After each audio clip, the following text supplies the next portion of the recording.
Hey everyone, welcome to another patch notes video. I did one before for 3.42b and this is going to be the one for 3.43. The new version, it was called 3.42g before, but Bro decided to just rename it, so well, here it is.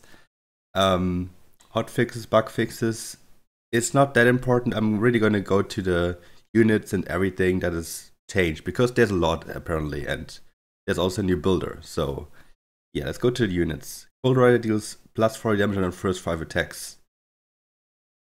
I don't know, it's probably still not viable.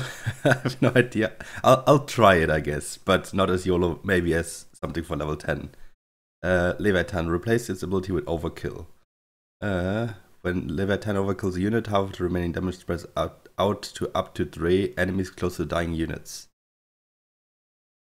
Okay, it stays as siege damage. That's good, that's good. It overkilled a lot, and like the attack speed is really bad, so yeah. Increase the damage interval of projectile speed, okay. Sky Dragon increased its base damage by 5. Ooh. It might be viable level 5 now. Ability gets lightning strike as addition, which deals 60 damage on each attack against sent units. Interesting. Okay, for second one, more HP, more chance to trigger his ability, but the ability is smaller, like lower duration. Alright. That's probably good for it though. Yeah, that's definitely better. I think the duration wasn't that bad, and if it triggers more often, that's definitely good. Overseer, the aura is up to 100% more efficient depending on the value of affected units. 1% more lifesteal for each 187 value below 1.5k melee fighters.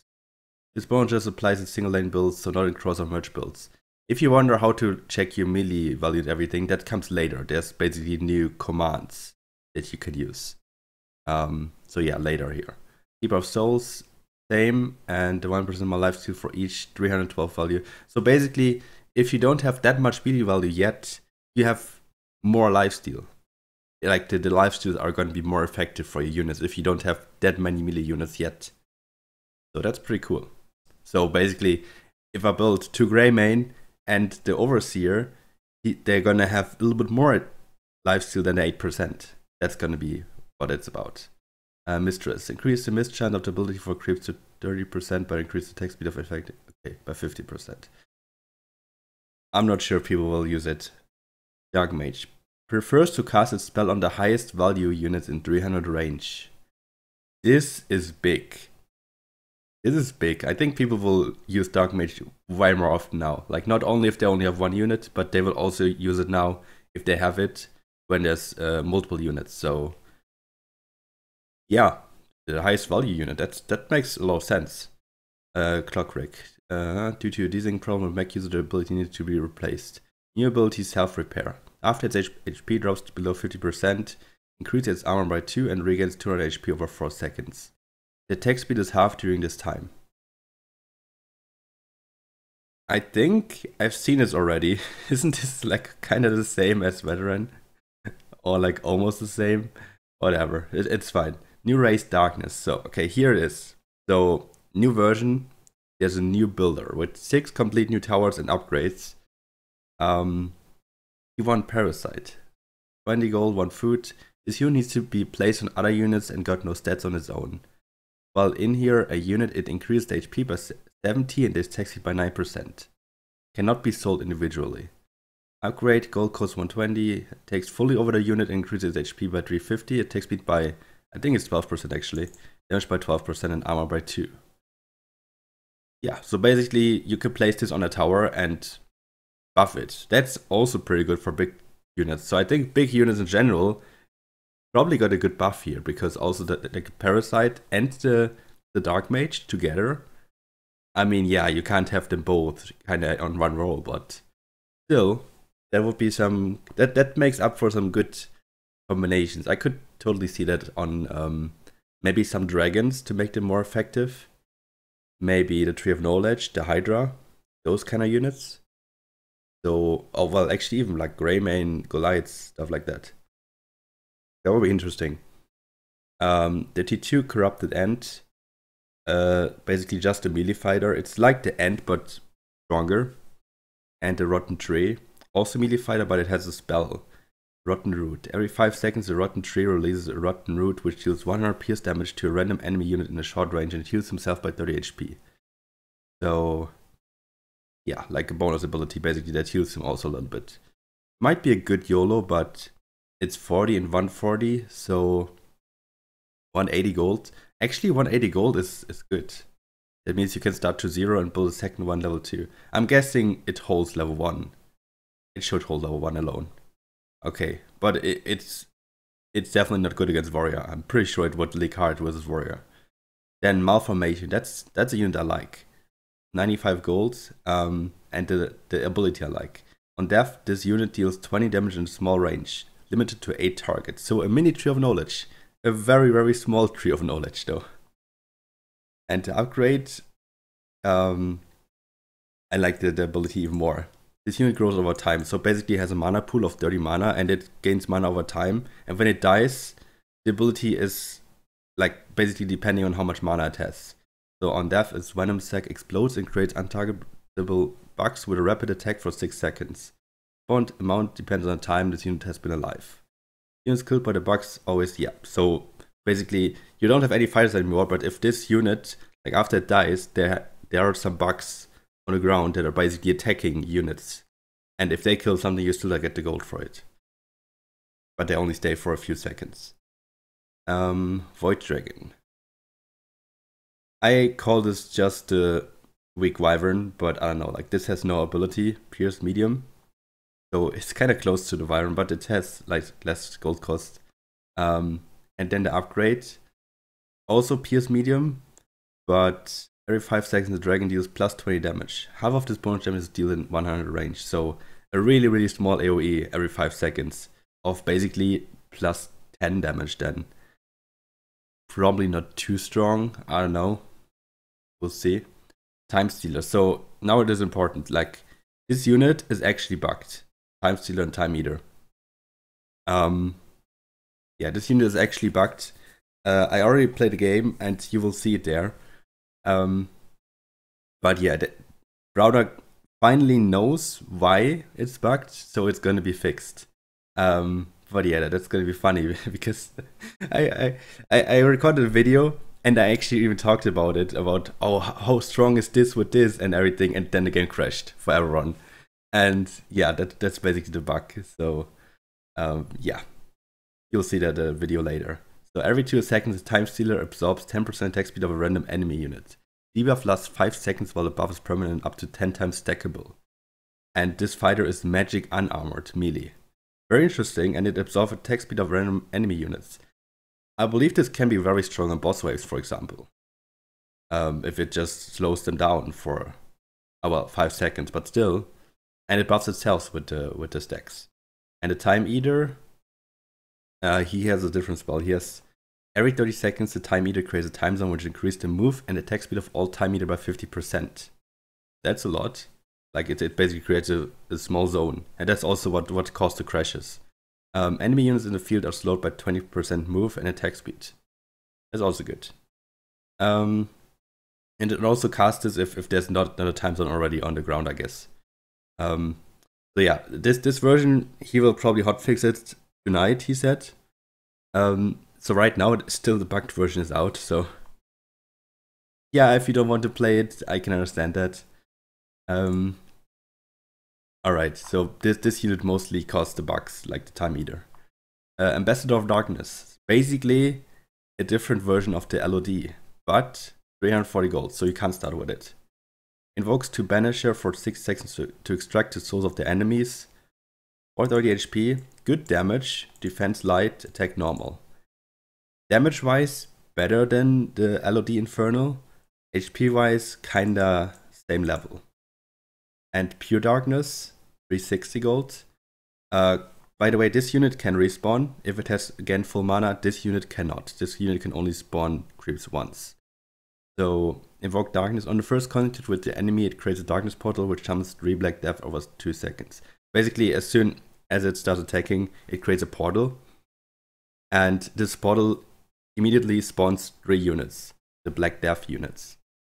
The portal stays for like a few seconds and then explodes, deals some, well, basically reduces the attack damage of some enemies. And the Black Deaths deal 20% of the damage in a small area. They are good fighters, like, unless they have Hades, which is more for like, I would say, blocking the lane a little bit with the imps and the Diabolic having some peers for the boss wave, for example. These are actually really good fighters for 17 because they have siege. And they also do a little bit of AoE, as you can see here. Alright, now the next big thing in this update, the King. Adjusted each ability stats and scale them with each round. Finally, scaling. Immolation. Burns nearby enemy land units for 8.5 plus 0.4 each level points of damage per second. Keep in mind, each level starts after level 5 when you get the ability. So on level 7 this will deal 9.3 damage per second. Before it was 12. So that's definitely a nerf to Immolation first. Stomp. Slams the ground dealing 38.5 plus 4 each level. This means it will deal 47.5 damage. Before it did 45 on level 7. But yeah, it scales, so the later you get into the game, the more damage Stomp is going to deal. Also, Immolation is going to deal more, but as you can see, Stomp is going to scale harder. And stunning them for 1.25 seconds. Reduce cooldown by 1 second, but increase it each level by 0.2. So far I haven't really seen that in action, like really that it makes a big impact, but apparently just like this. So like the cooldown is lower at the beginning, but it increases with each level. A wave of force that dribbles outward, yeah, shockwave. Wow, that's spelling mistake though. Causing 72 plus 9 each level, so still 90 on 7, but after that, way stronger. I actually even used shockwave on level 10 already because it was like over 100 damage. I was like, yeah, that's not bad. Damage to enemy units in the line. So also reduced the cooldown by 2 seconds, but it increases by 0.2. So look at this spell. Not bad damage, right? And then there's a new spell. Thornmail. So far I haven't had it. Like every single game I played, I never had this spell. Hammock target on and off. And when activated, the Thornmail, which returns 25% of damage taken, plus 3, plus 0.66 each level damage. It burns mana over time plus an additional amount depending on the taken damage. I heard a lot of people that said this ability is weak, and I heard more people that say this ability is too strong. I have no idea. I think it's probably weak on 7 because you take a lot of damage and the I don't know, like it's hard to say. Like it totally depends on how many units attack you. Like I could imagine that on level 9, for example, if you leak there, it takes forever for the units to die. But still, like it's a little bit like Immolation, but different. It might be weaker 7, but I think it has like it deals damage to air units and deals damage to ranged units apparently. Like I don't see anything that says it doesn't. So yeah. Okay, anti-stuck. Stack on creeps just has an effect if they are actually stuck. I'm not sure how it is with like on the not no mid mode. Like here it says on no mid mode. I'm not completely sure. I can't completely ensure you that it still works on the normal mega bot or not. So yeah. Summon sense units lose their collision earlier to walk with the creeps and not behind. Okay. Okay, so this is basically anti-clock. Creeps who entered the middle area won't take aggro of the adjacent lane. Oh, so you can't even pull anymore. That would be interesting. So on no mid mode though. Like anti-stuck has no effect on non-stuck units. So you can't like still abuse it somehow or whatever. There is schedule plays a few seconds before round 10 and round 15 starts. So you basically you can do the control keys with the barracks then and easier on 10 and 15, but well, not really a big deal. And then here the commands M value and R value. That's basically to display the value of melee units and the value of ranged units. LOD and Hades counts to ranged units regardless of the ability. So this is basically for when you have to check how much lifesteal you can get. M value. You can, yeah, see your melee value. Heals. Replace player heals with heals for each legion. This is basically not really a big difference, but it just shows West Legion heals, East Legion heals. That's just how it does. And the amount of heals are set in the beginning, and Lever's heals remain till the end of the game. So if someone left the game, his heal will definitely also be used. Yeah. So levers, you don't have to be, you're not unlucky if a lever already healed, and yeah, because it's just for each side. Okay, Clock adjusted the movement speed of units entering the dark green middle area from Sandon entering the dark green. Well, I hope this works. I hope Clock is not a big deal anymore, but I don't know. On debug mode, B reset resets the advanced barracks to refresh the stands. Okay, so basically just for debug mode, and then the base layout. How you're gonna receive it is still gonna be announced. I heard it's gonna be that you have to donate to end or whatever, I don't know. But then you can basically get a different base layout. So your name is going to be written into the map code, and whenever you enter the game, you basically have this base layout. I heard there's going to be another base layout even. But yeah, I will probably not tell you too much for this. So yeah, that's basically the new patch 3.43. So Browder said here in the beginning, I know he said it somewhere else where he said that where the bug reports were. So there were a lot of crashes. So the new version, he's gonna rework it this evening, and then he's gonna request it to get back on the bot. So if you play today, you might still experience the crashes. You will see in the video, like I'll tell you in the video why that happened and why the game crashed there. I recommend you to not trigger that, because yeah, that's not cool. Whatever. Okay, I hope you guys liked it. Quick patch rundown. It's I think the last patch was like 8 months ago, like the 3.42b, with like all the big changes.